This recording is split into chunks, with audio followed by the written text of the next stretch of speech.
Most people don't survive their spiritual awakening. Not because it kills them, but because it unearths something so raw, so real, so untamed, that the personality they've spent a lifetime building shatters. They retreat, they numb, they return to the dream. Because truth, real truth, doesn't free you first. It breaks you. It breaks the illusions you worshipped, the stories you clung to, the masks you wore so long they became your skin. This is the part no one talks about. The part left out of every romanticized version of enlightenment.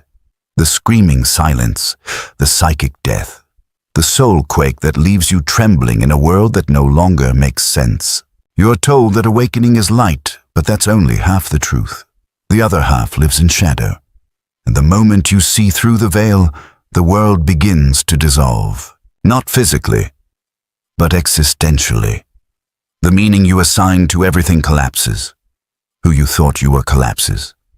Your beliefs, your gods, your goals suddenly become hollow echoes in a chamber you can no longer live inside. This is what Carl Jung meant when he said, "There is no coming to consciousness without pain." Because awakening doesn't arrive as comfort. It arrives as crisis. It begins the moment the life you've built starts to feel like a lie. Not a malicious lie, but a necessary one, a scaffolding to protect you from truths you weren't ready to face.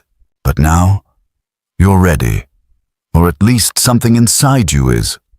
Something ancient, something buried, something sacred and wild and irreversibly alive. And that something will not let you sleep again, not in the same way.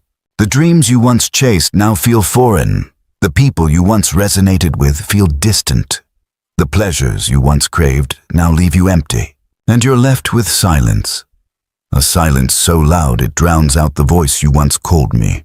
This is ego death, not a metaphor, a real psychological death of identity. And if you resist it, it will hurt more. If you fight it, it will feel like madness. If you surrender, it will still tear you apart. But in the tearing, you will glimpse something eternal. This is why most people don't survive it. Because the old self doesn't go quietly. It screams, it clings, it bargains. It tells you that what you're feeling isn't real, that you're depressed, delusional, lost. And maybe you are. But only because the map you were given was never meant to lead you to yourself. You were taught how to succeed, how to conform, how to fit in, but never how to be real. Never how to descend, never how to fall inward and listen to the soul beneath the persona. And so the descent feels like destruction, but in truth, it's a sacred invitation, an initiation, a spiral down into the womb of your own becoming. You will be asked to let go of everything that isn't real, every label, every mask, every borrowed identity. You will lose things. You will lose people. You will lose versions of yourself you swore were permanent, and you must let them go. Because if you hold on, if you try to drag them into the new frequency, they will rot in your hands. You see, awakening doesn't give you a better version of your old life. It burns the old life to the ground and waits in the ashes to see what, if anything, dares to rise. And still, most people turn back. They choose comfort over truth. They choose applause over authenticity. They choose the known cage over the unknown wilderness. Because the wilderness is terrifying. It speaks a language the rational mind can't translate. It asks you to feel, to stay, to hold your gaze when the mirror shows you what you tried to forget. It shows you your shadow not as an enemy, but as a long-lost part of you begging to come home. The part that raged, the part that cried, the part that manipulated, feared, controlled. The part that didn't get love and so learned to survive without it. And now, to awaken fully, you must invite that part to the table. You must sit with your shadow and offer it something stronger than fear, compassion. But this is no small task, because the shadow doesn't speak kindly. It speaks in triggers, in projections, in pain. It shows up in the way you sabotage what you most want. It lives in your jealousy, your defensiveness, your addictions. And until you turn toward it, you will stay trapped in the loop. This is what most people don't understand. Awakening is not the end of suffering. It is the beginning of facing it, consciously, honestly, radically. And that is why so few make it through. Because awakening asks everything of you. It asks for your grief. It asks for your rage. It asks for your silence. It asks for your willingness to be reborn with no promise of who you'll become. It asks you to die while still breathing, to lose your mind, to find your soul, to watch the scaffolding collapse and say yes anyway. And in that yes, everything begins. The descent doesn't ask for your strength. It asks for your surrender. And that is what terrifies the ego most. Because the ego was built on control of perception, control of emotion, control of story.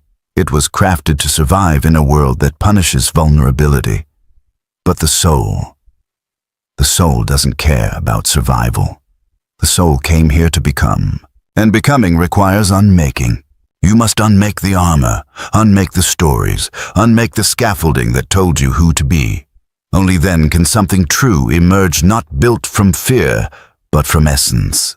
And that essence does not shout. It does not demand. It waits. It waits for the noise to die down, for the masks to slip, for the mind to exhaust itself with its own games. Then it whispers, not in words, but in ache. A deep, unmistakable ache for something more. Not more success, not more approval, more real, more whole, more alive. This ache is not a mistake.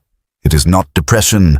It is not dysfunction. It is the call, the sacred signal that you are ready to leave the lie behind.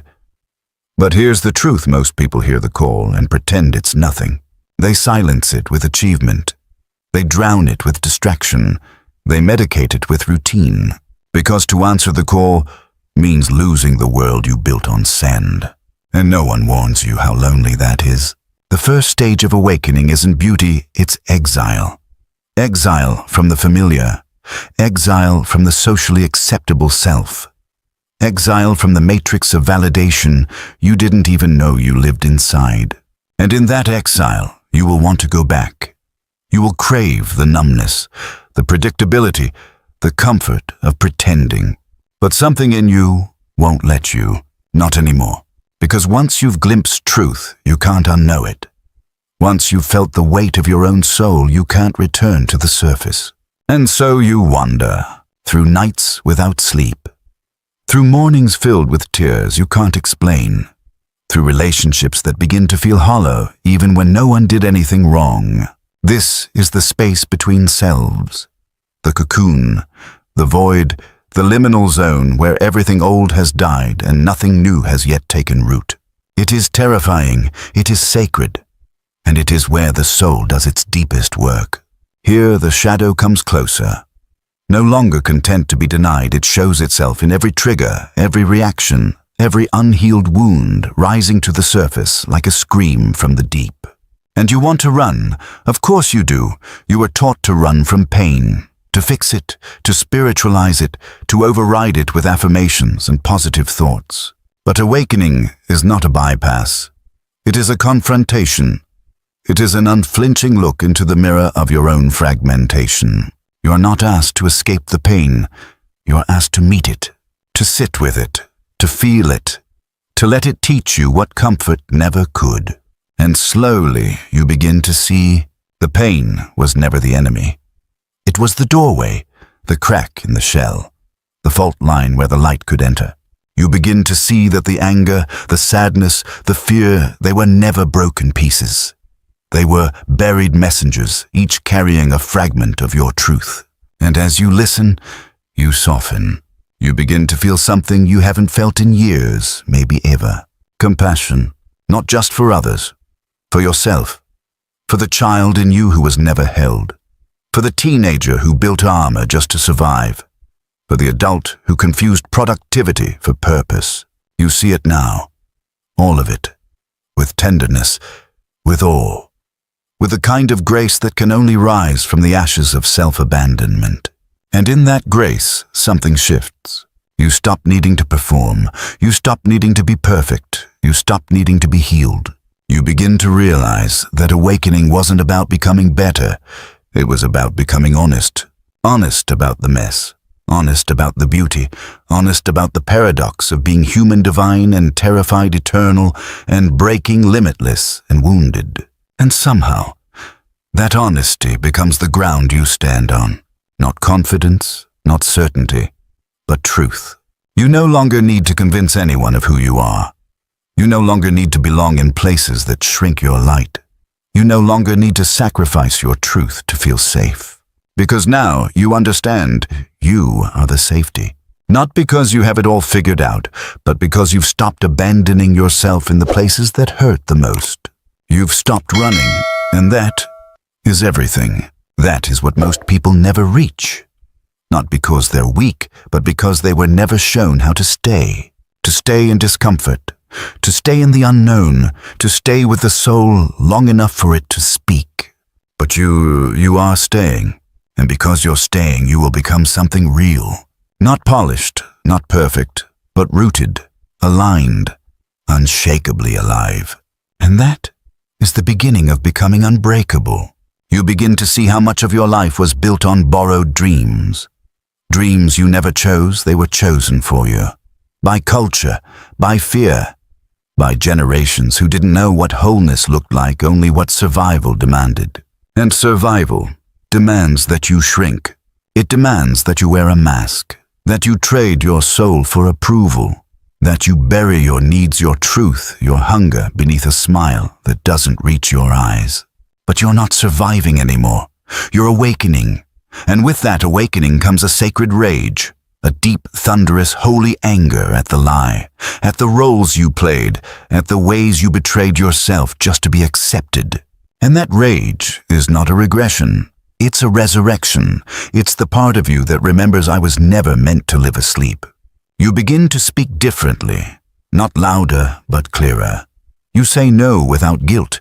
You say yes without over-explaining. You stop apologizing for being whole. And the world doesn't know what to do with this version of you.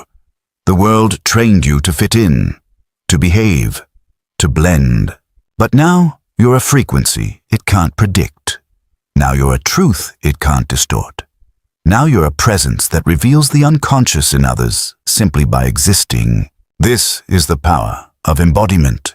Not talking about awakening, not posting about healing, but living it, breathing it, becoming it in every unguarded moment. And it's not glamorous. It's not always poetic. Sometimes it looks like crying in your car because your nervous system is rewriting itself. Sometimes it looks like losing people you thought were forever because your truth became too loud for their silence. Sometimes it's grieving a life you built with love because you built it from a version of you that no longer exists. This is the cost of becoming. You don't just lose illusions, you lose identities. You lose comfort. You lose the scaffolding that once held you together and now holds you back. And what replaces it isn't immediate. It isn't certain. It isn't clean. It's a void. A vast holy emptiness where the old no longer belongs and the new hasn't yet formed. You wake up and don't know who you are. You walk through the world feeling both ancient and newborn. You try to speak and language feels too small. You try to plan and the future laughs. Because this space isn't for building. It's for listening. Listening to the whisper beneath the noise. The whisper that says, let go. Let go of the timeline. Let go of the blueprint. Let go of the need to know what this all means.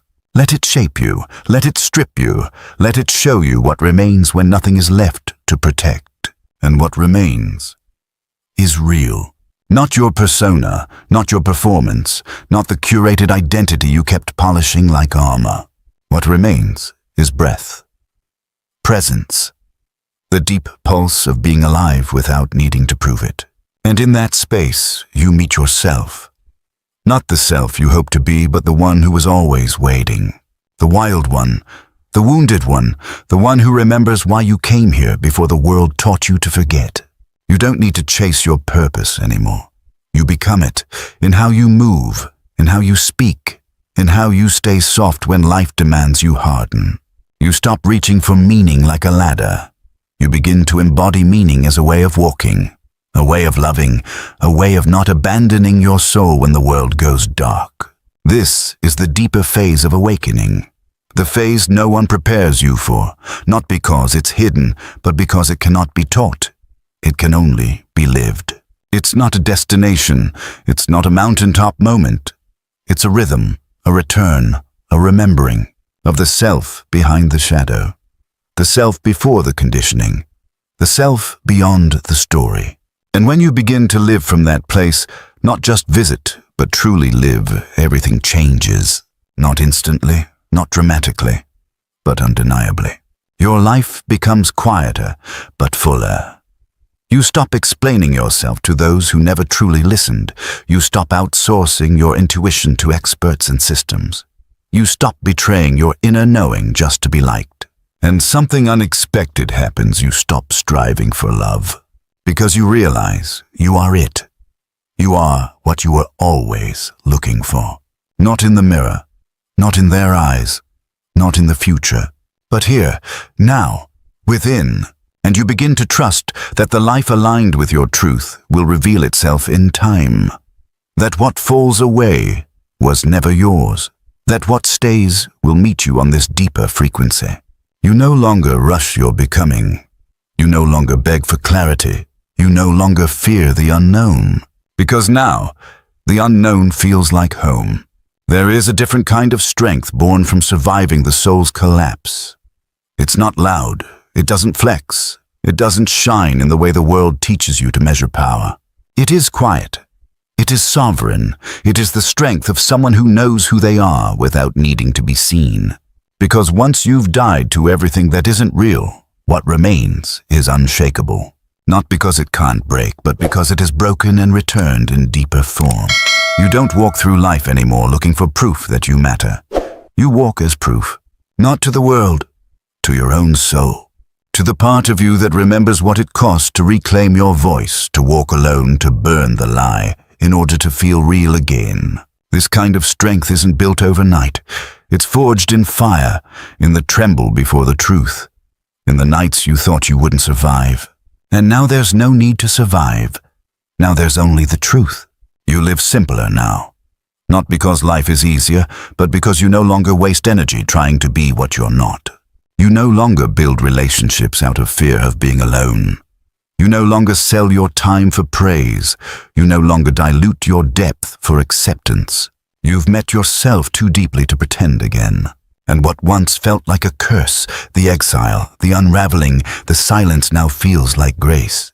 Because it brought you here, to this stillness, to this truth, to this inner sanctuary that nothing outside of you can ever give or take away. You watch others now as they run, perform, ache for belonging, chase, meaning like shadows. And you don't judge. Because you were there. Because you still carry the scar. But you also carry the light. Not the kind that blinds, the kind that beckons, the kind that says, you're allowed to stop running now. You're allowed to feel.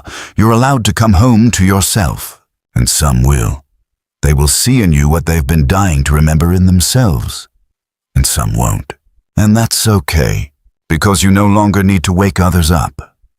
You simply need to stay awake, stay grounded, stay open. Stay real. This is the quiet revolution. Not to fight the system, but to no longer feed it with your energy. Not to preach change, but to embody what can no longer be denied. Your very presence becomes a mirror. Not one that flatters, one that reflects. And some will shatter before it. Others will awaken. But your job isn't to manage their reflection. Your job is to remain the mirror. To remain the clarity. To remain the fire. This is how spiritual awakening becomes power. Not through performance, but through permanence. You become what cannot be moved. Because you no longer live from surface. You live from source. From the self